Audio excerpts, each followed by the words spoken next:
Hello, everyone, and welcome to the Manage Money Like a Boss Collective trainings. This is Christine Luken, your financial lifeguard. And today we have a very special guest with us, Beth Silvers, and she is going to be teaching us how, as business owners, that we can create healthy boundaries in our business around our time, our money, and our energy. So thank you so much, Beth, for being here today. Oh, thanks for having me. It's great to be with you. Awesome. All right. So tell us what we need to know. Everybody has been looking so forward to this training. I can't even tell you. Well, I'm so glad to hear that. Boundaries are one of my favorite things to talk about. The first thing I want to do is just establish a definition of boundaries that might be a little different than you've heard or thought about before. So I like to think about boundaries as delineations of responsibility. You'll know this poem by Robert Frost about good fences making good neighbors. That's how I think about boundaries. And I think about the fence not as a way to keep people out or to keep us protected, but as a way to say, beyond this side of the fence, I'm responsible for what happens, and you're responsible on your side. And when you think about it that way, boundaries are a way to get really clear on what the obligations are in relationships so that they can strengthen relationships. This is a vehicle toward strengthening relationships, not toward kind of putting a hand up and pushing someone away from you. So when you think about boundaries with your businesses, the first thing to just high level consider is what is on your side of the fence. You're responsible for making a product or providing a service and holding yourself to a certain level of quality throughout that process. And that's it. You want to please your customers, you want your clients to be happy, but lots of what makes people happy is way beyond your control. And so many of us get into a habit of constantly like climbing over that fence and pulling somebody else's weeds or mowing somebody else's grass because it looks like it needs to be done and here I am to do it. And you want to get really, really clear on where that fence is so that you are totally responsible for your side and the other person's totally responsible for their side, which is a definition that I think is a little bit freeing and also a little bit terrifying because once you're clear on where that fence goes, then there are no excuses for your side. You really have to own up to what you have promised to deliver in a business transaction. Mm-hmm. But it's freeing because you also know that that's the end of it. So usually when we are talking about boundaries, something is bugging us. We usually don't just like sit around, things are going well, I want to consider my boundaries, right? Something is a problem. And so I think it's important first to get really clear on what problem you're trying to solve with a boundary, because often we're trying to bring boundaries into situations that involve our bottom lines. And I'm going to talk more about that in a second. So first, just think, what is really bugging me? And then ask yourself, am I the right person to tackle what's really bugging me? Because sometimes you're going to have people around you in life that are better suited to explore this boundary than you are. This is especially true if you have employees. Those employees, you want to respect your boundaries with them. Something might be bugging you that's squarely someone else's job. And then your responsibility is to talk to that person about it and step back and let them handle it. You also want to think about who else is involved when you set a boundary. So if you do something as to one customer or client or patient, is it going to affect your other customers, clients, patients? If you have employees, how will setting a boundary as to one employee impact other employees? If you have coworkers, how are they going to be impacted, or partners, by the boundaries that you're setting? So you want to go through the exercise of what are the ripple effects of me setting this boundary. And that doesn't mean that you walk away from it because it's too hard. It means that you just get really precise about what could happen once I do this and how do I plan for that. You also really want to think about your goals. And at the beginning of your goals, you want to be honest about who you are in the relationship where you're setting a boundary. Some of us do not like to be honest about who we are to the other person in the relationship. So I know in my former role at the Taft Law Firm, I was in charge of human resources for several years, and I had a C-level title. I was never comfortable saying, like, I'm a C-level person, because I thought, I'm just Beth. I'm super approachable. I'm warm. Like, this is no big deal. But that was not healthy for me or other people. So I had to understand, like, other people view me as the boss. Capital B, in quotations, the boss. And so they are bringing a totally different energy to this relationship than I am because of what that means to them. And if I'm not comfortable being the boss, I'm setting us both up for failure in this conversation. So if you have power that you don't feel in your body, but other people perceive it, which is often true when you're a business owner, when you're a physician, when you're in some kind of advisory role as a coach or a lawyer, you have to be really aware of the other person's view of you going into the conversation. And you want to be honest and clear-eyed about the goal in setting the boundary, which is also a little bit difficult because very often we think totally in terms of short-term goals. I want you to think about the long-term relationship. In the long term, will this relationship contribute to my goals? Not every dollar is a good dollar, right? Not every client is a client that you want to keep forever. So sometimes setting a boundary is kind of going into, do I want this relationship in the long term or not? And you just want to be clear about that. You also want to think about the stakes if you do not set a boundary. So we choose short-term comfort over long-term function all the time. And businesses lose employees because of the failure to set boundaries. You know, people want to be valuable. And if I am constantly mowing the grass, so to speak, for my assistant's not going to want to work with me. She wants to come and do her job every day, and I need to give her space to do that. And not respecting those boundaries can mean that I lose people in the long term. This happens in all kinds of employment contexts. You also want to make sure that if you fail to set a boundary, you aren't setting yourself up for a lot of resentment in relationships. If you have a vendor that you pay out of resentment, that is a recipe for disaster. If you have a client that you perform services for out of resentment, that's not going to get better in the long term. If you fail to set a boundary and you act out of resentment, the relationship will deteriorate. Things are not going to get better from there.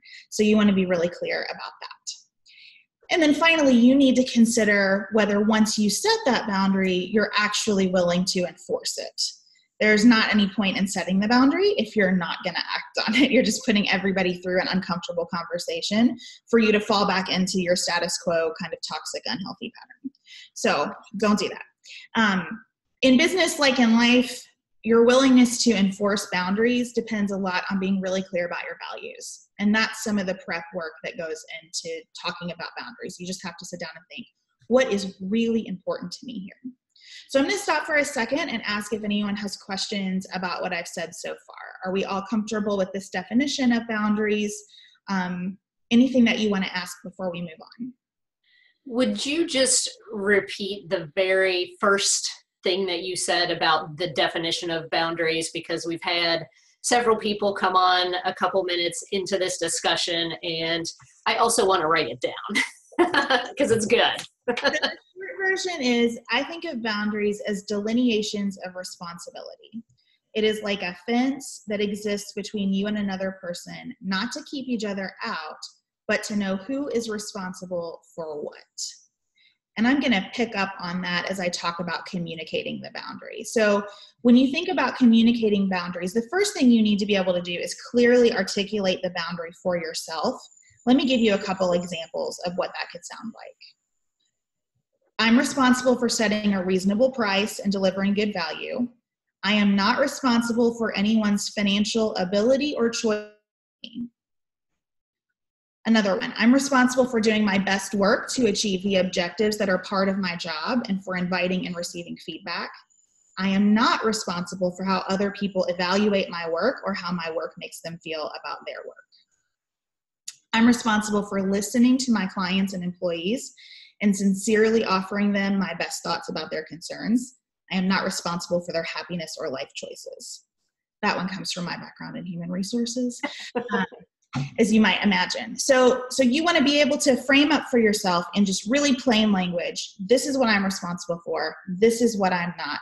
And I am going to respect that line. That's awesome. Anything else before I keep going? Nope, just positive comments in the group chat so far. Like, preach it, sister.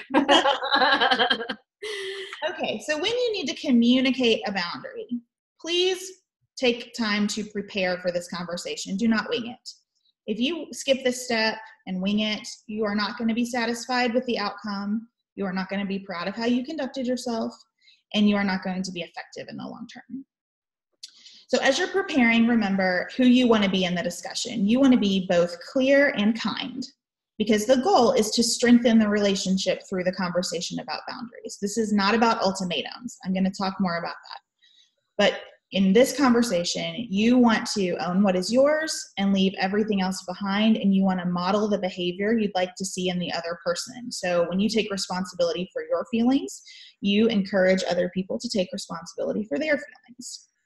I have for you a script about how I like to communicate boundaries. And I will give this to you in a handout after this is over. So here's how I do it. I start with, I want to discuss, and then I describe what my specific issue is for 3 reasons. First, here you want to acknowledge how what's happening is impacting your own behavior. Second, you want to express your desire for a win-win solution. And third, you want to say what your specific desired outcome that you will share ownership in is from this conversation. So I know that's kind of hard to conceptualize without looking at it. Let me give you a couple of examples of what that could sound like. If you are talking to a partner or a coworker who is not pulling his or her weight, setting the boundary could sound like this. Introducing the conversation could sound like this. I want to discuss our relative workloads for a couple of reasons. First, I'm feeling overwhelmed with my workload, and I think I'm making assumptions about yours that are not productive or entirely informed. Second, I really value working with you, and I know that you're working hard too. If we take more of a team approach, I think it will help both of us and the organization. Third, I'm hoping that we can meet every week for a few minutes to catch up on what we have going on and how we can help each other. So that's that formula. Here's the issue. I want us to have a win-win solution. Here's what I think that win-win solution looks like. Now let's talk about it. If you're having that conversation with an unreasonable customer or client, you could say something like, I want to discuss our services and how we can have the best possible relationship going forward. I've allowed us to deviate from some of my standard billing procedures, and that's not fair to you or my other clients. I really value you here and want us to have a long-term relationship, so it's important that we course correct before this becomes a larger problem. I'm hoping we can come up with a mutually agreeable plan to bring your account current. And then I have another example for you to give to someone who is micromanaging you, which I may have experienced a few times here in my career. So I would say, I wanted to discuss my position and objectives with you. I'm finding myself concerned that you lack confidence in me, and I want to address anything I'm doing to cause that. I really value your feedback, and I want you to be able to trust that I can handle my responsibilities independently so that you don't have to spend time worrying about my work. I'm hoping that you can share with me where you see problems and how I can better keep you apprised of my work in a way that respects your time. So that's the structure. As I said, I'll give you the structure, and that's how you can kind of set up these conversations. The form these conversations take is very important, and Christine has heard me say this ad nauseum, but voices are for conversations, email is for documentation. You do not want to initiate a discussion really of any sort via email.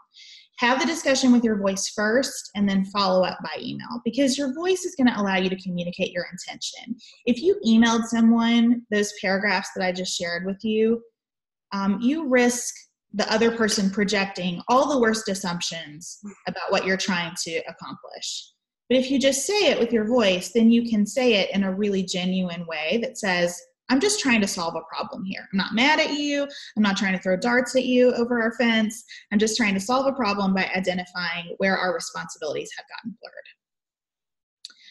Does anybody have questions about that, about kind of how you frame up a boundary for yourself or how you share that boundary with someone else?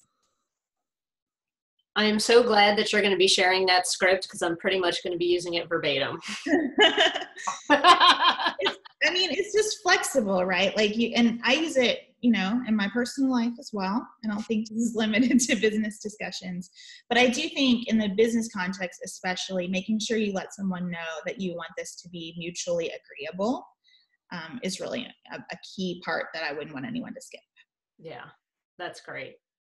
Yes. So far, just more positive comments. So, and if anybody wants input on a particular situation, let me know in the chat box, and I think we'll have some time to do that. So.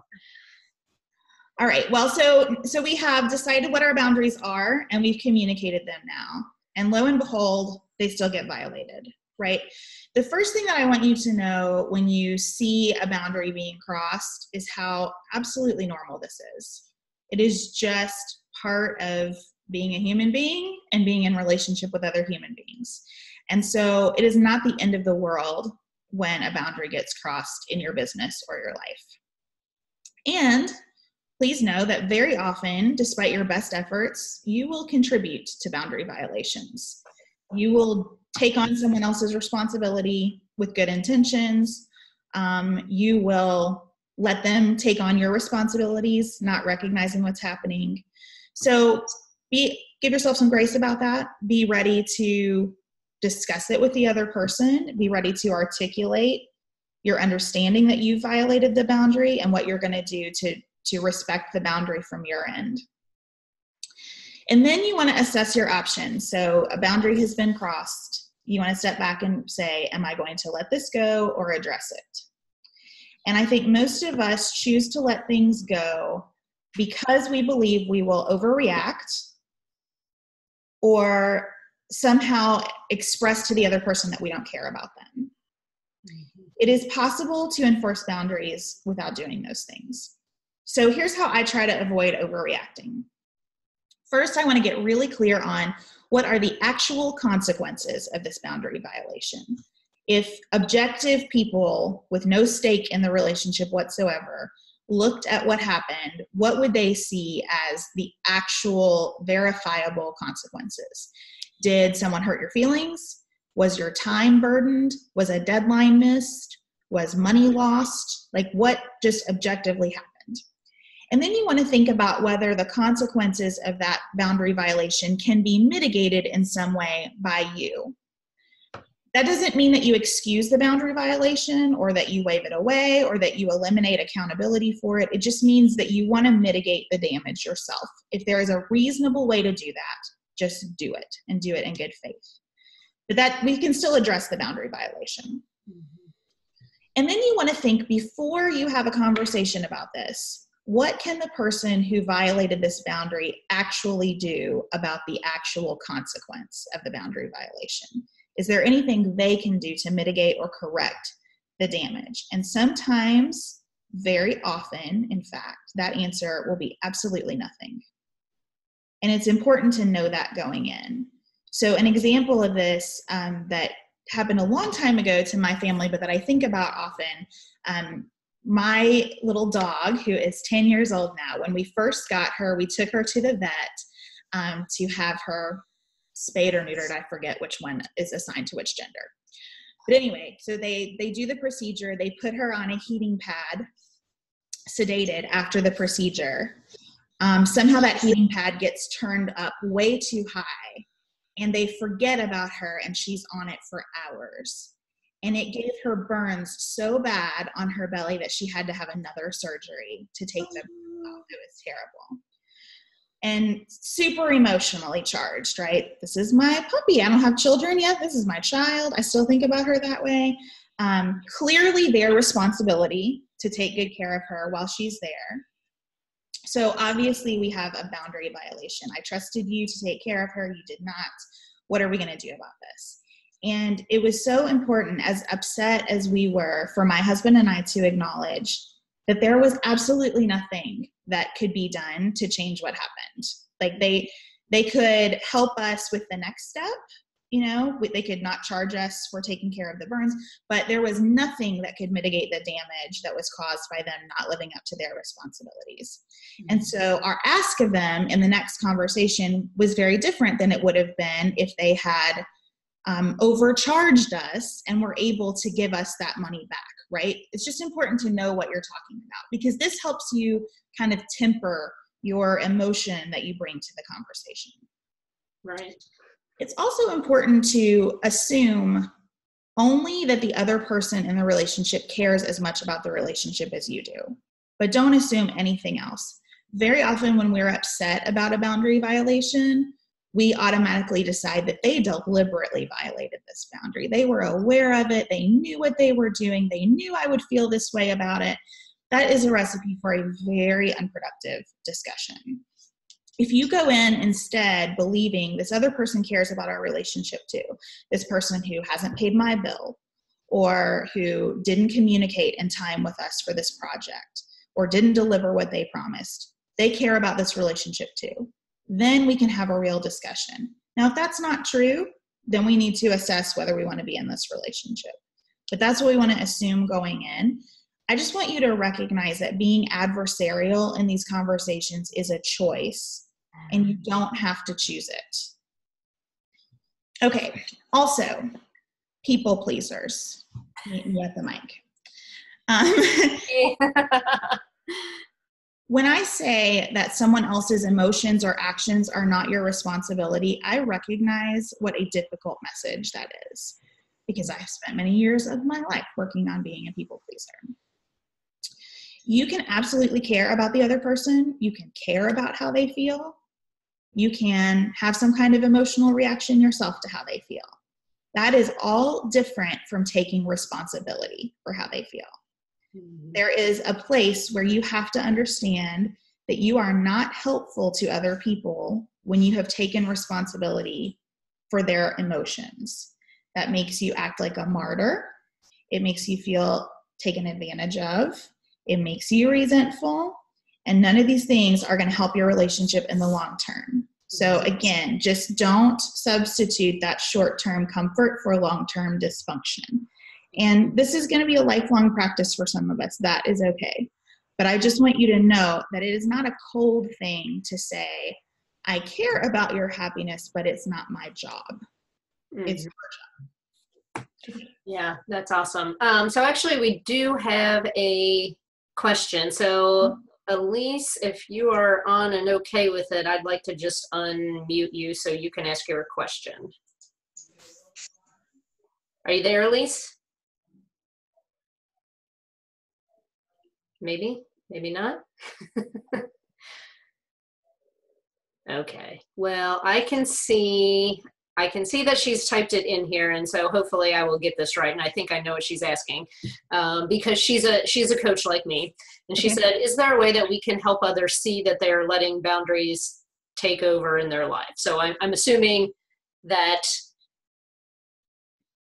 that's someone who doesn't have good boundaries and is taking responsibility for other people's weeds, yeah, etc. So if that's not right, Elise, just let me know and I can bring you back onto the audio. But I think that's a good one. Yeah, I do coaching too, and I feel like maybe 90% of my conversations are in helping people identify where those issues are, right? I think sometimes just introducing the language of responsibility is news to people, because they don't understand that what they're actually doing is taking responsibility for what isn't theirs. And I find that talking about it in terms of a lawn really helps people get it in a way that they haven't gotten it before, like you are mowing somebody else's yard right now. I think, so I just coached a client through a situation where she had an outside partner who does recruiting for her organization. She's in a very large financial services firm. And the outside recruiter was just constantly dropping the ball. And it prevented them from filling some positions for several months, which was a huge strain on the organization. And I talked to her about how everything she was doing to cope with that was taking responsibility for the recruiter's work. And what she really needed to do was pick up the phone and say to the recruiter, I have done what is mine to do in this relationship. I've given you the position descriptions. I've said yes to every meeting you've requested to tell you about what we're looking for. I've done all of the steps that you've asked me to do to make this work. It is now your job to follow up with me on candidates. And the recruiter's response to her was, well, you can always call me. And I said to her, you need to say to the recruiter, it is not my responsibility to call you. It is your responsibility to call me.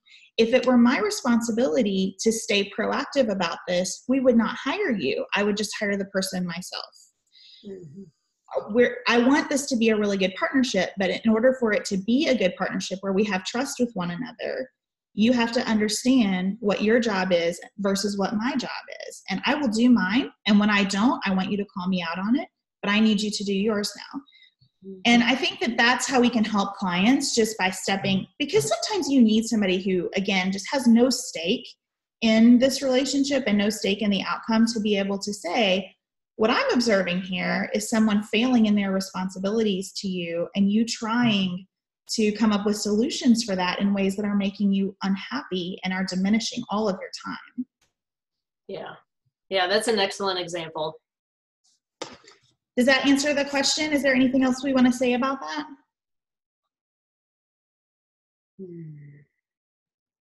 No, I think that's good. Okay. Well, so we're preparing emotionally then for a conversation about enforcing boundaries. And then we want to think again about what is our real goal here.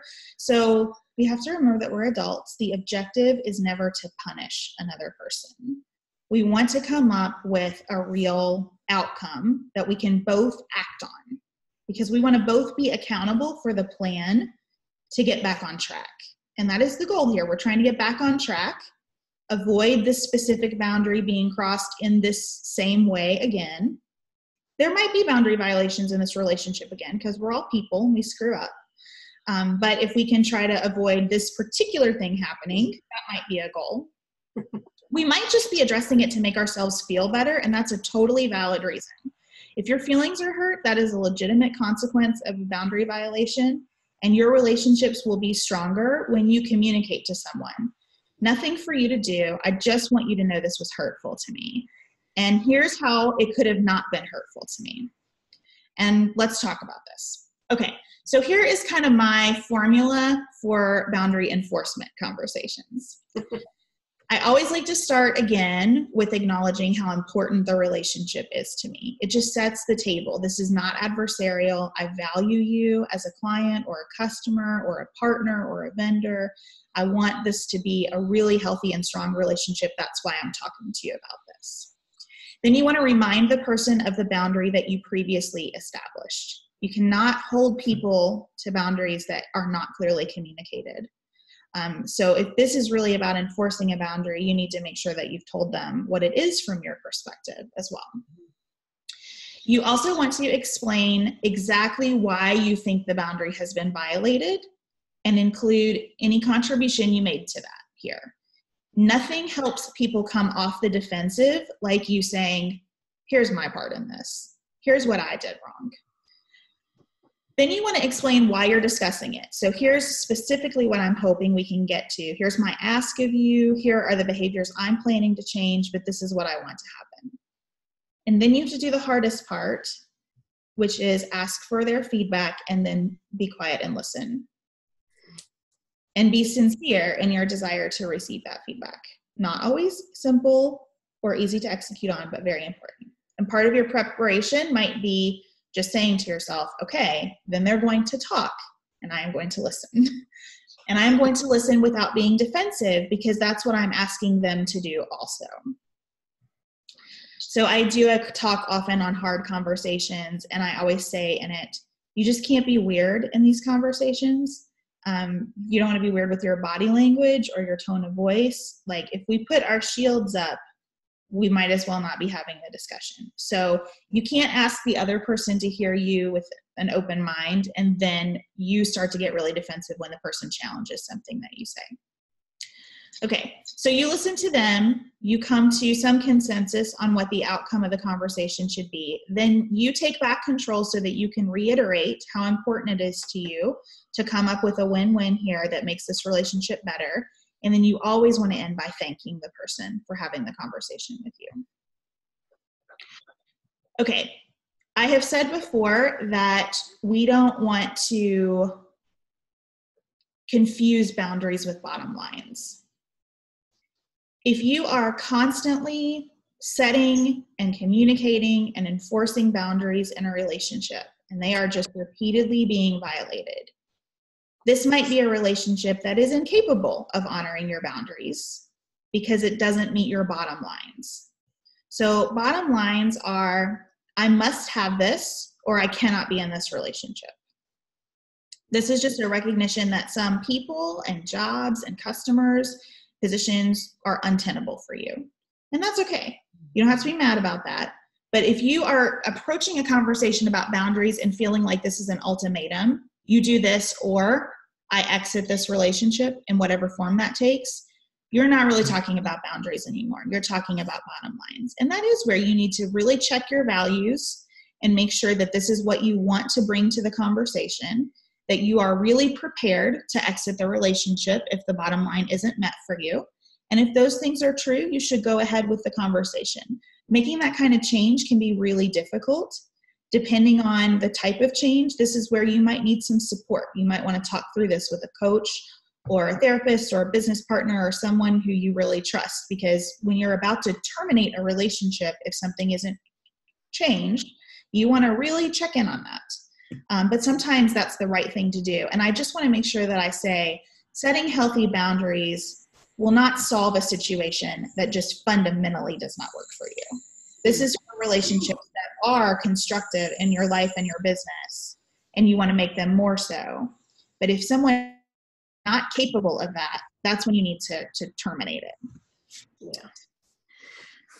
Okay, so I have an awesome question from Dan. He said, I know this is a tough question, but how do we balance both sides of the coin, helping other people just because, doing pro bono work, and being fairly compensated for our time with everyone else? And part two is, knowing when it's appropriate to go one way or the other, and what questions should we ask ourselves before we give our expertise away. And so Dan is a coach who helps parents with kids getting ready to go through college.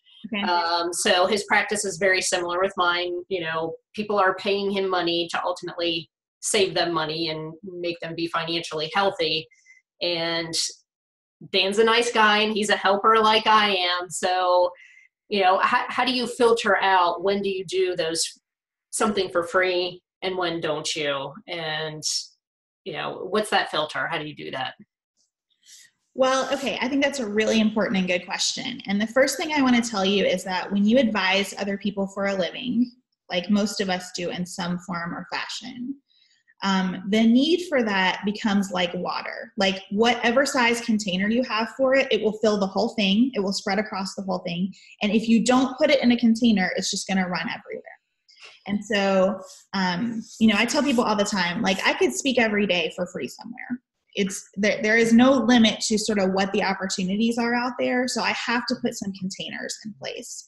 So my first piece of advice is put some containers around what your pro bono work in the world is going to be, which might mean I do something once a quarter. It might look like I do something with this organization, but nowhere else. It might mean I spend 2 hours a week on something that's pro bono, right? But put for yourself some kind of limitation so that you're not having to constantly make decisions about whether you're going to do something or not. Because everything sounds like a good idea, right? Nobody has a need that you think, oh, that's a stupid need, Like you're going to want to say yes to people if you don't have some kind of objective framework for yourself. Mm-hmm. The second piece is you need to consider when are you really going to help someone with your help? Because healthy relationships do have responsibilities on both sides. So let me tell you about a mistake that I have made. I left my full-time job in December to start my coaching practice and to focus on my podcast and books.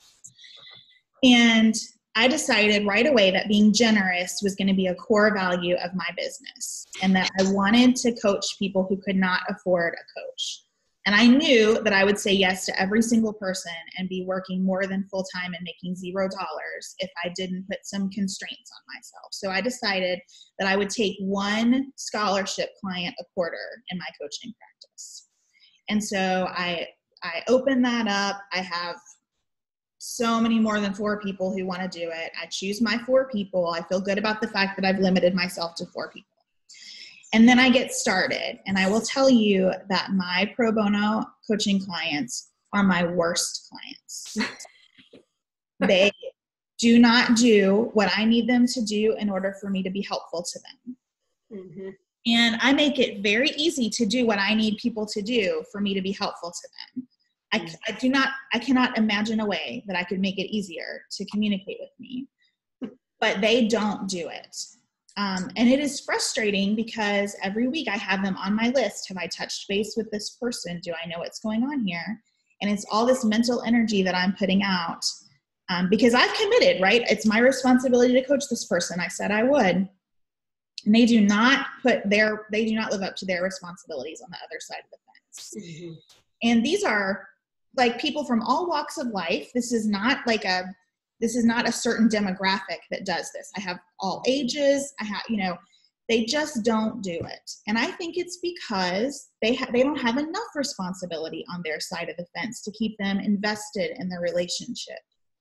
So this doesn't mean that I'm going to never coach someone for free again, or that I'm going to eliminate generosity as a principle of my business. And I'm not mad about it. I just have to say, lesson learned for me, I'm not really helping people in a way that I thought would really help them. So how can I walk back and figure out a way to really help them? And maybe that looks like, an online class that I put out for a very low price once a quarter or something. Like, there's still a way for me to give of my time, but it's not the way that I thought. And usually calibrating like that makes your life easier in the process. Those of us who are inclined to give, we usually actually are serving people better when we give less and ask them to mow their own yard in this relationship. Is that helpful? Yes, that is so helpful. And Dan said, boy, I can relate. And Andrea says, yep, unless they invest, they're not invested. They don't have any skin in the game. And, I know when I'm working, my current coach that I'm working with, I'm paying her between now and the end of the year, $300 a week. You bet I am busting my butt right now doing every single thing that she is telling me. And guess what? I'm getting results because of that. If it was like $50 a week, would I be hustling that hard? Probably not. Okay, so Dr. Cynthia says, so the question may be to figure out who will be invested and who won't be. Yeah, and sometimes you don't know that. You don't know who's going to be invested and who's not. And I like the idea of maybe having a reduced rate rather than a free rate for someone who you really, who's really tugging on your heartstrings. But I mean, it's very rare that I give away coaching. I might give away a copy of my book or an online class. So now Cynthia has another question, which I think is very interesting. And of course, we could probably do like a whole nother seminar about this, is, do you ever barter? I do not. Let me tell you why. One, I feel like if I started bartering, I would violate all the constraints that I put in place to make sure that I don't give away everything in my life for free anyway, right? I would not. And this is just my personality. This might not be true for everybody, but I don't think that I would accurately assess the value of what I was receiving back. So I have to put some limitations in place for myself to keep me on my side of the fence. Mm-hmm. The other thing is, and this is true about reduced rates too. Again, I go back to, it is to me a core principle in life to avoid doing things out of resentment. Mm-hmm. And when you do a reduced fee, so I have a couple of those, right? I have people on reduced, like sliding scale coaching fees for me. Some of those folks are my most engaged clients, to the point of like, you're taking advantage of my services right now, right? Beyond what is my responsibility. You're asking for more than I've agreed to in this relationship, and you're not even paying my full fee for it. And so if I get into resentment territory, that's a place I need to back out of. And I think that would happen with bartering as well. Mm-hmm. Now, I do try to think about how can all my relationships be mutually beneficial. I have a client who's an author. You better believe I'm Instagramming that person's book and, talking them up if I really like what they do. I don't lie about it, but I try to be very supportive of their work in the world, because I think that that's important. And I think all of us are always trying to just grow our relationships and lift each other up. But I never do something that doesn't involve money, because I think money is the currency that ensures that people are living up to their obligations, and where I know that I'm not being taken advantage of. Yeah, that's a good point. I actually talk about bartering in my book, Money is Emotional, in Manage Money Like a Boss. And I just tell people you have to be really careful. It's very rare that I do a bartering situation, and it's always a position where I feel like I'm getting the better deal, where I'm like, are you sure you're sure you're okay with this? Because I feel like I'm getting the better deal, and hopefully they also feel like they're getting the better deal. But I put parameters around it and keep it very short term. So there was a marketing coach that I worked with 2 years ago, and we basically traded appointment for appointment. So when we got together, we would actually spend 3 hours together. And the first half would be me focusing on her finances, and the second half would be her helping me with SEO and things like that. And so we felt like that was good. And when we both felt like we were in a mutually good spot, which happened thankfully pretty much right at the same time, then it was like, okay, that's over and that's done with. So I do agree. You have to be really careful with the bartering. Well, especially because, like in that example that you just gave, feeling like you're getting the better end might mean that you're not valuing your own services enough. That's true. And that's a challenge, I think, for lots of us, especially in service professions, where like I offer coaching advice that's second nature to me because I've given it a lot, but I'm devaluing it as to the person who's receiving it.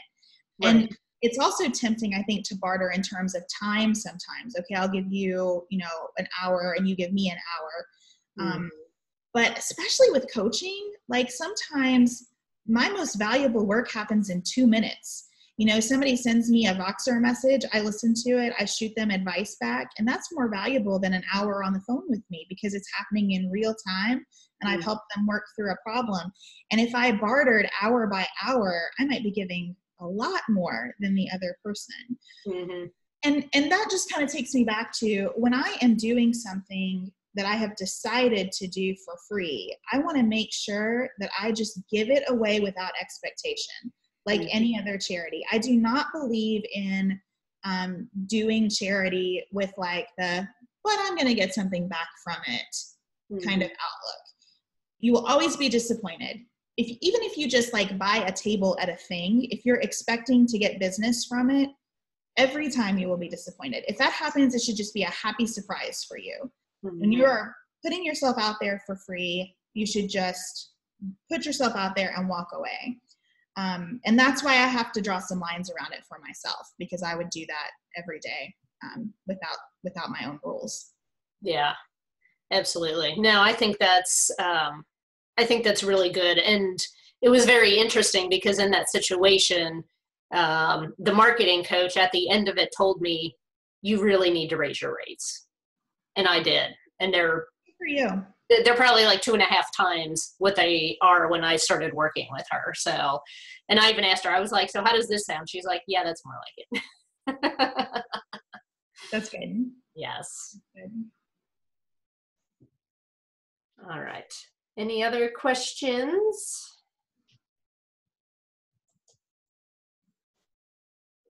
No, everybody's very quiet. All right. What else? What else for us? That's really what I wanted to share. I mean, the big takeaway that I want you to have is that boundaries are contributory to good relationships, not detrimental to them. Because I really think the way that we talk about it is always with this sense of, well, I'm going to set a boundary, and, you know, this is going to be over. And it's much more about like, how can I feel respected and you feel respected, because we're all really clear. The other thing I guess I want to just maybe mention is that boundaries are difficult because they can shift and they can fall apart because we're humans. That's another thing I love about the Robert Frost poem. He talks about like, something is there that doesn't love a wall. We struggle to maintain these lines, and sometimes they do change because the nature of the relationship changes, or we learn a new fact, or we discover a gap where it's like, well, my fence was here and yours was there, and there was this whole stretch between us that isn't getting taken care of. And so remembering that you keep coming back and having these discussions so that you kind of tend that line, I think is really important. Yeah. And that doesn't mean every day you're talking about boundaries, you know, but you're just kind of keeping an eye on it. Mm-hmm. Yeah. Okay, so Cynthia asks, so when you feel like you're at the end of a relationship and the other person has repeatedly not respected your boundaries, suggestions on that conversation to make it sting less? Yeah, those are tough conversations.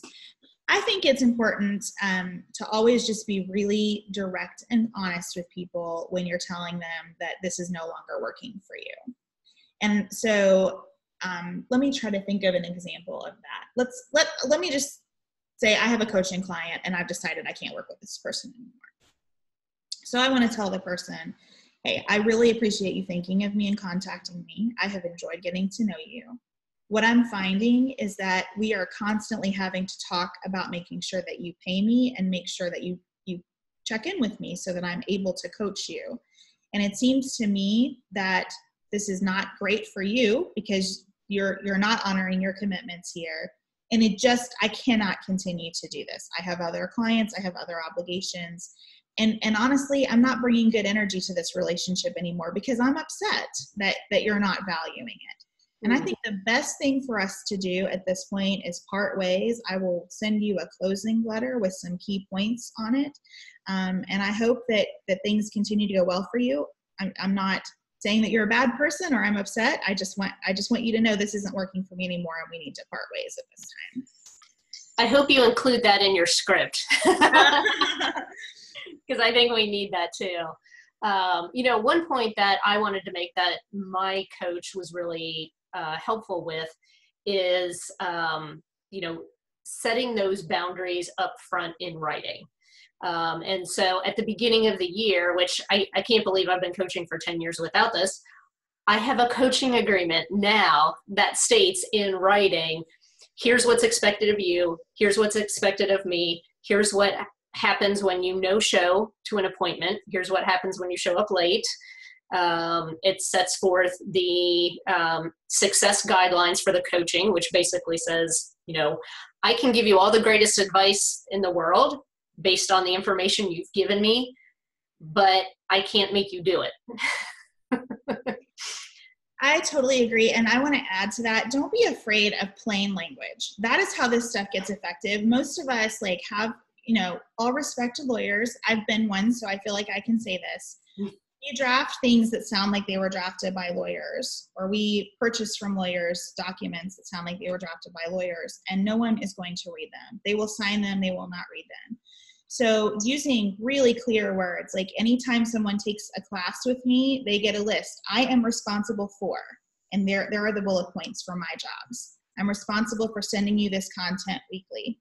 I'm responsible for responding to your emails within 48 hours during the class period. You are responsible for paying the class fee by this date and, consuming the materials on your own. Right on my website, you'll see there's a list of I am the following things. I am not the following things. And I have a bulleted list. I'm not a therapist. I'm not a member of the clergy. I don't have any fiduciary obligations to the people that I coach. And I just spell it out in really plain words. And I find that, one, I am setting the expectations clearly for the relationship, but two, I'm modeling behavior that my clients can take into their lives. I've had people say to me so many times, your agreement made me realize where I'm letting people walk all over me in my life. and Yeah. I need to more clearly communicate these things. Yeah. Yeah. That's awesome. And it's funny because the situation that I'm dealing with is because this individual never signed and returned those agreements to me. And so why am I surprised that this person didn't keep the agreement? They never signed it and gave it back to me. Which I should have said 48 hours before coaching, I need your payment. I need your agreement. Otherwise, we're not meeting. And so shame on me for not doing that. And again, you can do that without villainizing the other person. Absolutely. You just say, in my experience, this is a really important step in our relationship. And when it gets skipped, it indicates to me that maybe this is not the right time for you to do coaching work. That's okay if it's not the right time, but it's better for both of us to know that up front. So if you're really committed to this process, this is the first step I need you to take. Yeah, that's awesome.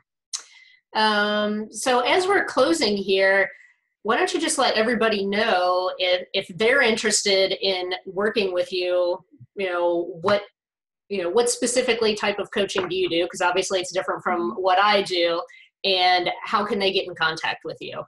Yeah, thanks for asking. So I live on the internet at bethsilvers.com, and you can find out more about me there. I like to work with people who do not have a boss to give them all of the good features of having a boss. So I help them. I can be a sounding board for strategy and ideas. I can help you prepare for really difficult conversations. That is right in my wheelhouse. I help people kind of assess their own performance and be accountable for their goals.